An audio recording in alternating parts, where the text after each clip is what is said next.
안녕하세요, 잡초입니다. IT 제품에는 원래 관심이 없는데 기존에 가지고 있던 친구가 저한테 선물해줬던 건데 이 제품이 질려가지고 키크론 제품을 구입해보았습니다. 예약 대기를 했다가 발매되자마자 구입을 했습니다. 오늘은 올파 커터로 개봉해보겠습니다.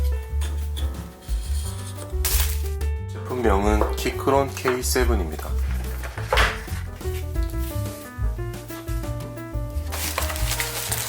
디자인이 마음에 들어서 한글이 적혀있지 않은 영문판을 먼저 직구로 구입하려다가 국내 발매 예정이라고 해서 대기하고 있었어요.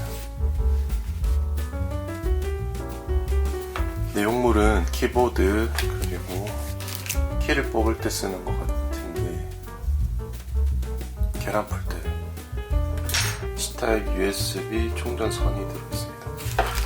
그리고 여분의 키들, 키는 기본적으로 애플 키보드가 기본이고요.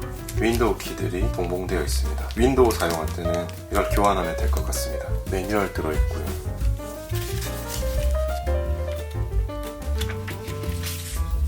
K7은 기계식 키보드인데 스위치는 옵티컬 스위치랑 기계식 스위치로 교환할 수 있어요. 근데 저는 교환이 안 되는 모델로 구입했습니다. 교환하면서 사용할 일은 없을 것 같아가지고. 교환할 수 있다는 건 타건감을 바꿀 수 있다는 말입니다. 이 키를 뽑아서 한번 해볼까요? 이렇게 뽑아내면 저는 청축을 구입했는데 청축은 명확한 타건감이라고 적혀있네요. 타건음이 높다고 합니다.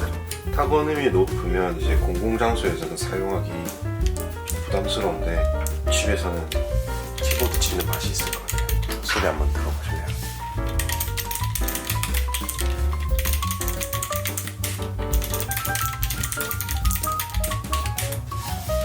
무게를 한번 재보겠습니다.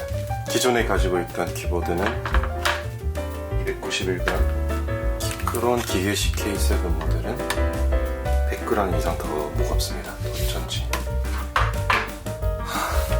휴대성은 조금 떨어진 것 같은데 예뻐서 다 만족되는 너무 아름다운 키보드네요.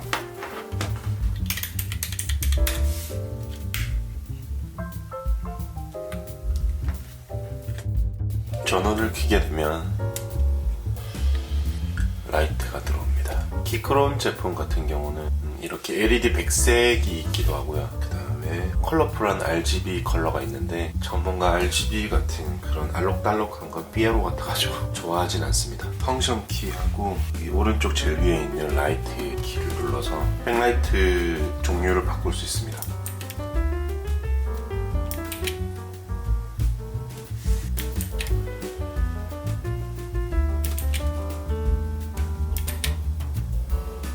꽤 많네요, 종류가.